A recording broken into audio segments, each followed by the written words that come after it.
Coach's Corner is your source. Baseball, football, soccer, and hoops. The Coach's Corner has the scoop. It's the Coach's Corner with Andy. Covering Tri-State sports, it's the Coach's Corner with Andy on 92.1 The GOAT. It's the Coach's Corner. All right, we are back here with Grant Smith today. Grant's been my all sports resident expert here lately. What have we talked about so far? We talked about the Heisman race. We talked a little college football, Mike Tyson, Jake Paul fight. Yep, Supercross. So now we're going to get into the NFL. NFL just passed. I think we just passed the midway point of the season. The MVP race is heating up, especially after the games last night. Let's see. Let's mark for today. What's today? Today's Monday, the 18th. So Monday night game hasn't been played yet, but let's be honest, it's the Texans and the Cowboys. Any MVPs in that game? Probably not. Let's start first with, I think, who has the best case to win the MVP right now, in my opinion, especially after yesterday beating the unbeaten Chiefs, knocking them down a peg, Mr. Josh Allen. No. Why not? No. Why not? No. I find it funny that you messaged me today and started it off with a message about how Lamar just threw away the MVP. You baited me to come on here with a vengeance. I didn't say he threw it away. I said the landscape has changed. Okay. All right. No. So first, let me make my case. Okay. All right. Josh Allen, he's got over 2,500 yards, 18 touchdowns, 5 interceptions. He's got his team in the top of their division. Just beat the Chiefs, the last undefeated team in the league. He beat Patrick Mahomes. He looked way better than Mahomes. The Buffalo Bills are, I believe, firing all cylinders right now, and I think Josh Allen is part of that equation. Obviously, there's others as well. Getting Amari Cooper on the team helps. James Cook's having an awesome year. But Cook was quiet last night, and all the other running backs, they didn't have a really good running game. And Josh Allen got that winning touchdown on that final drive, and the man bulldozed his way into the end zone. That's passion right there. And I think, like we said with the Heisman Trophy, yes, the stats matter, but your passion and how you lead your team and how your team's doing makes a difference too. Now, Saturday, would I have had him up there at the top? Probably not. But, if I didn't have him solely at the top, I would probably have him tied with Lamar. Lamar's having that kind of season too. But he's had some rough games team-wise. We've lost a lot. A lot of our games were lost because our kicker ain't making field goals and extra points. A lot of people hate Justin Tucker right now. A lot of people. Mr. Automatic. Something's got to be going on. Something's in his head. I don't know what's going on. Right now, he's more semi-automatic than automatic. Maybe like a 3-round burst or something like that. Yeah, something like that. What did he miss? And I mean, the ones he missed were from, I think, 47 and 50 yesterday, which are, not easy kicks. No kick is ever easy in the NFL, but I don't think he missed a field goal from that range in that area, 40 to 50 yards, since like 2022. Well, when your personal best is the NFL record 66 yards. Yep. And you're 16 yards within that. Like, that should be a chip shot. It should, yes. I mean, maybe he's up. He's not that young. Maybe he's starting to digress. I don't know. Father Time will come and get everybody, I mean, Tom Brady's proof. You can't be the best forever. Nope. You got to learn when to, what's that song? Know when to fold them. Yeah. Know when to walk away. Yep. I know exactly what you're talking about. So let's talk a little bit about Lamar. Lamar's over 2,800 yards passing, only 3 interceptions on the year, and he's got 25 touchdowns. He's got a QB rating of 75, which is I think the best out of. He's in second place of a QB rating. But yesterday, what happened during that 2-point conversion? That I don't know. I think he was trying to do too much, personally. I think too, like, watching the game, like, there was a couple plays where he was trying to force the ball where he should have just been Lamar. Right. I mean, let's face it. I feel he's like thinking anytime, about it too much. Yeah. Yeah, like, anytime he's on the field, he is the best. He is the best athlete, hands down, on the field. Oh, I agree. Yeah. But I mean, he didn't have a horrible game yesterday. No. It wasn't. I mean, his completion percentage was a little on the low side, but he still tossed for over 200 yards, touchdown and interception. But Pittsburgh is a really good defensive team.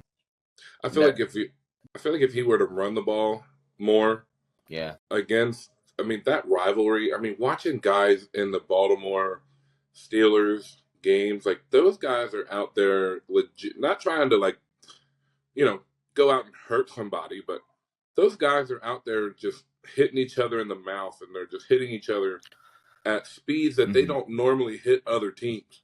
Yeah, the you know what I mean? intensity Like is a those little rivalry higher. games. Yeah, yep. I think that's the Commanders Cowboys game. Even if two teams are the bottom feeder teams in the NFC East, that game's probably going to be the most entertaining game of the day, in my opinion, at least, just because it's that story. Or the Bears Packers game, like we saw over this past weekend. Excuse me, that game was decided by a point. And because it was a hard hitting, smash mouth game, lots of defense. You can even make a case probably for up until Justin Herbert started carving up the Bengals defense. That was kind of they're not a big rivalry, but that was a defensive minded game there for a quarter or two. And then it kind of everybody started scoring. But, it's stuff like that. I mean, there's other things happening, and it goes back to that sports entertainment thing like we talked about the other day with the Logan Paul Mike Tyson fight. Yeah.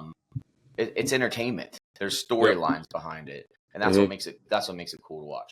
But maybe I'll put Josh Allen and Lamar Jackson tied for first. Let's just say that. Josh Allen I think he earned a lot of people's respect yesterday. Lamar didn't. He definitely did. Yeah. I'm not saying that his stock didn't go up. I wouldn't say that. I mean, you're a homer, so of course you're going to pick Lamar. Let's see the chain. Where's the chain at? I'm right here, man. I took that right there. There it is. Right there. I'm going to the Eagles Baltimore game on December 1st. My brother-in-law's taking me for my birthday. Oh, cool. That'd be awesome. Watch out for those Eagles fans. It's my second ever professional NFL game. 16 years apart from the first time I ever went. I went my 16th birthday, Ravens Redskins in Baltimore. Okay. Let's see, 16 years ago would have been what year? I'm horrible at math. Oh, man. Let's see, 20 years ago was 2005, right? So around 2000, what's that? 9, 10? 2009-ish. Yeah, 2009. I graduated when I was 17, so that probably would have been was it Jason Campbell? Yeah. Was that the QB then? I think so. We called him Footsteps Campbell because you could hear his footsteps from the crowd. The way he's so heavy-footed, like you could just hear him run. They used to call him, That's around when I started watching when Jason Campbell was under center. I liked Jason Campbell. It's a shame that he didn't get further than he did, but he was fun to watch. He was a good player. For sure. Yeah, that's cool. I think Lamar still should be the front runner, just for the numbers that he is putting up. The losses that he's lost are literally on the kicker. Yeah. Not his fault, right? No, and like I said, I've said this before, like I love football because there's so many different things that could go wrong, and there's so many things that could go right that can change the landscape of a game and the momentum.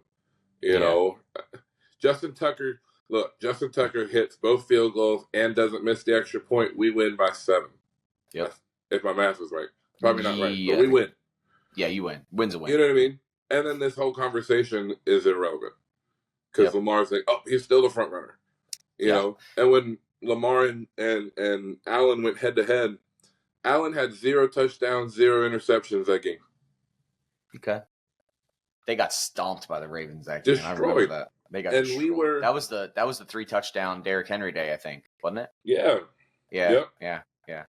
So I think Lamar had 2 or 3 touchdowns and I think 1 interception. Yeah. Well, then speaking of Derrick Henry, the case for Lamar not running more than he has to, number one, is it because of Derrick Henry? Now that they have that workhorse running back there who can get it done. Not saying they haven't before, but like look at your past running backs. Ray Rice, I'm going way back. Ray Rice, short, stout. he was a tough runner, but he wasn't he wasn't Derrick Henry.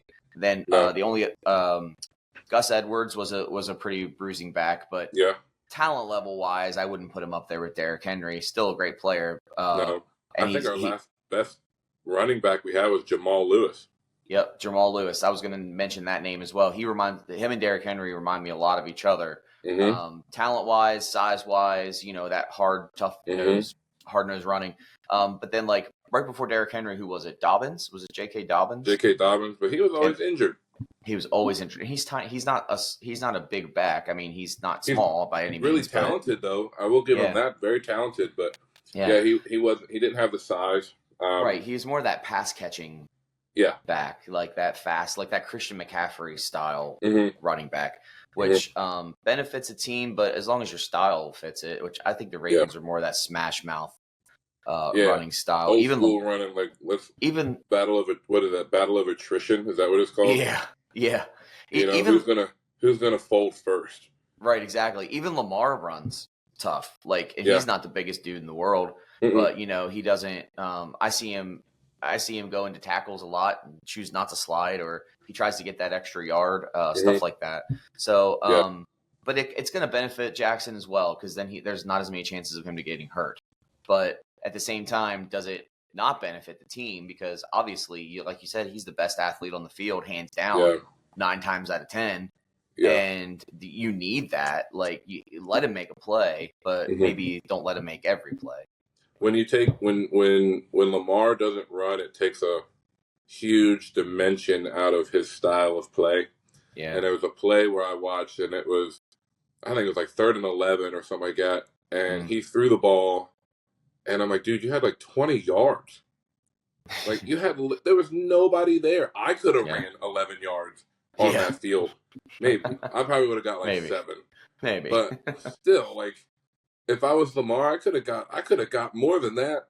It could have been a huge play, but no, he threw it, and our receivers weren't catching nothing. I think Zay Flowers had one. They went to catch it, and they hit him in his face. Like, dude, what the heck? Like, you make millions of dollars. I could go get hit in the face with a ball and make millions of dollars. I'll cash those checks to the bank every day. Right, exactly. I don't think the Ravens' problems lie on the offensive side. I think it's your pass defense. That's what's gonna. If something comes back to bite you guys, that pass defense is trash. It's gonna be that. And when you go up against, if you have to go up against teams, like the Chiefs, even the Bills, air it out like that, it's gonna be tough. But not doable, but it's gonna be tough. No, they did good. They did good the other day. I mean, let's face it, the Steelers only kicked field goals. Yeah, they did the entire time, and our cornerbacks were locking up the receivers on many occasions.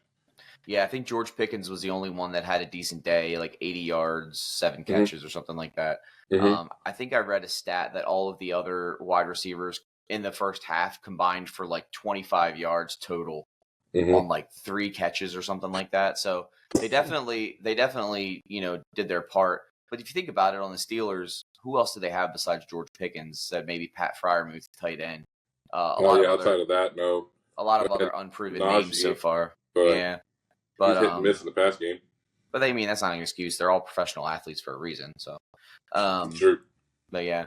But speaking of athletes, we're gonna move high caliber athletes. We're gonna move on to the next person that could be up for MVP race. It pains me to say this because he's an Eagle, but I gotta give him respect. Saquon. I think Saquon should be in the race for MVP. A lot of the times it's a quarterback's award to win, but Saquon is doing Saquon things. And I think he should be in the running just specifically because he reverse hurdled over a man during a game. Yeah. I'm a big Saquon Barkley fan. Even when he was at Penn State, aka the Cowboys of the NCAA. But I've always been a big Barkley fan. My son has a jersey of his, and he absolutely loves it. So, hey, Barkley's a good guy, it seems like, and a heck of an athlete for sure.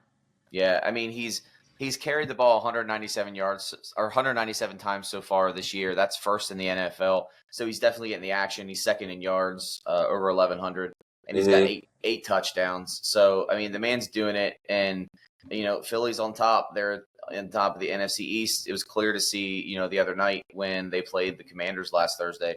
The Commanders' defense has improved, and the Commanders have always had a decent run defense. But he carved them up, and once they broke down, he saw the kill, he moved in, and he didn't let up. And that's the kind of intensity people look for when they're trying to get. I think their offensive line is really good too for the Eagles, even with without Jason Kelce. Kelce, without him being in at center, Yeah, they have a lot of talent. They were really deep with Jason Kelce on the team, and now they're still doing really well.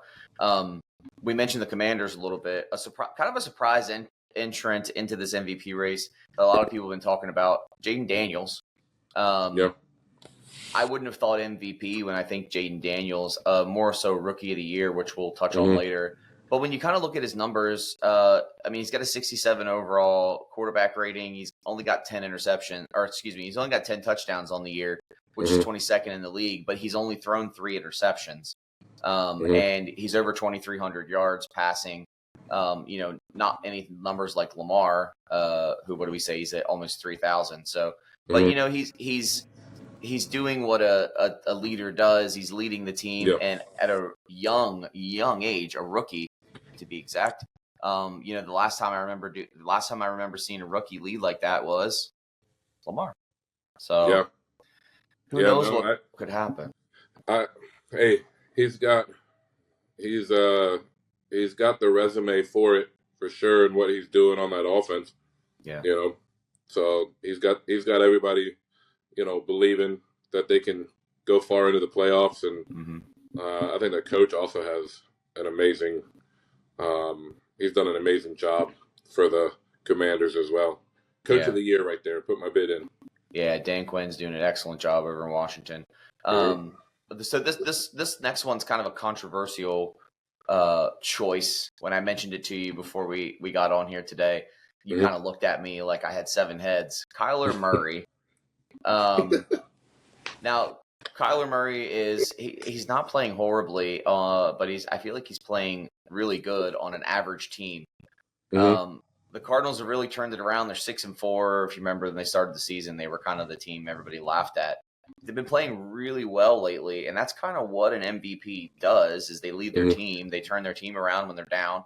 He's got decent numbers. He's over only 2,058 yards passing, which is 20th in the NFL, but he's only thrown 3 picks as well to 12 touchdowns. So he's got a 75 quarterback rating, which is right up there with Lamar. Right. So, I mean, do you have to put him in the MVP race? Probably not. But does he deserve it? Maybe. No. But there's a lot of season left. If he keeps playing at the rate, if he keeps playing the way he's playing and keeping the Cardinals, in contention, and they keep doing well, I think you can make more of a case for it then. But I think this is a little bit early to be considering him as, a possible MVP winner.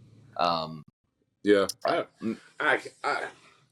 just my experience with just watching the NFL, like when you think MVP, you think Patrick Mahomes, Lamar, you think Josh Allen, you think those 3. Like, I don't even know who else would be legit top 3 contenders every single year for the MVP race. Just on namesake alone, right? Is what you mean? Yeah, I think on namesake. I think on statistics. Well, yeah. I think on what they do for their team. If they're off the field, I think the Chiefs still do win. They're not as flashy, but I still think they win. If Lamar's off the field, just take us out of the playoffs. Like Ravens are cooked. Yeah. And if Josh Allen's not on the field, I don't even remember if Josh Allen's ever not been on the field. Does he have a backup? I don't think he ever. Right. Like, who is their backup? Like, I remember at one point it used to be Case Keenum, but that was years ago. So I don't know. Mitch Trubisky was their backup at one point, but even still, like, I don't see Josh Allen ever stepping off the field. I think Josh Allen could go out there, have a finger sideways on his throwing hand, and that man will still go out there and search for contact on a 5-yard run. Yep, I agree. Yep. That's what I think about. as an MVP. Yeah. I mean, you mentioned Patrick Mahomes. Obviously, he's not having the MVP season like he has been the past couple years. Do you think he should be in the talk for the MVP currently, right now, as it stands, or do you think he's kind of fallen out of that? I don't know. I mean, his stats are probably down a little bit more. I think he's thrown a couple more interceptions than he normally does. But yeah, I think like his leadership on that team and how he leads that offense speaks for itself. You know? I'm not a Chiefs fan by any means, but I am a Patrick Mahomes fan. He's always. I've never seen him in a negative light. He's always got something positive to say. You never see the man upset. If it's upset, it's because of something he did. Yeah, himself. Or his family. His family seems to be in the negative spotlight enough. Between his wife and his brother and now his dad. It's just like, good Lord. Well, which says something about Patrick Mahomes. He knows how to distance himself from the things that aren't going to benefit him at the moment, even if it is family. Yeah. But yeah, I think you kind of got to keep him in the talks as well, especially since, if we're going off career and current season, as one of the best to do it. Do you throw Jared Goff in that conversation at all this year for MVP? What are your thoughts on that? I mean, I would. I mean, the guy is. Granted, he had 5 interceptions in one game. That kind of threw me off. Somebody said he literally threw away the MVP with that game. 5 interceptions and a lost MVP. But I think again, what he's doing for that team and what he's done last year, and he's doing things even better this year. Yeah. And the Lions and Dan Campbell are just tearing everybody apart. 52-6 last night, or 52-7, or 17, or whatever that game was. But it's the Jags. Still, you said it earlier. They're all professional athletes. Like, you shouldn't get your rear end handed to you and be trash like that. True. It's not college football. I feel it's not Penn State. Yeah, it's not Penn State. Yeah. I feel like this comes to another case of the team. Like, could the Lions win without Jared Goff at quarterback? Absolutely, I think so. They have so many other pieces that are really, really, really good. The running game's really good. Their receiving core is, one of the top in the league. Their defense is still a top defense, running and passing. Even though they don't have Aiden Hutchinson, they're still at the top. I think even without Jared Goff, it kind of reminds me of like the Trent Dilfer situation with Baltimore. Dilfer was there. He got the job done. Yeah, he did what he needed to do. He played his role. The defense obviously won that championship. I don't think that's going to be the case for the Lions. While their defense is really good, their defense and offense are both really good, and they know how to win when it matters too. So even though they had that tough game against Minnesota, they still came out on top. They still won. So I think you put Goff in the conversation. I wouldn't put him as high up as Lamar, Allen, even Saquon. Those would probably be my top 3 for the MVP race at the moment. He's definitely over Kyler Murray. Yeah, Kyler's at the bottom. Sorry, Kyler Murray, but I know we share the same last name, but we're not related, so I can't. Yeah. Well, cool. Well, so we'll take a little break, and then when we come back, we'll talk about the Rookie of the Year. Jaden Daniels should be in that conversation too. We'll talk a little bit about all the other candidates too once we come back on the Coach's Corner. If you'd like to be featured on the Coach's Corner with Andy, email coach at 921thegoat.com.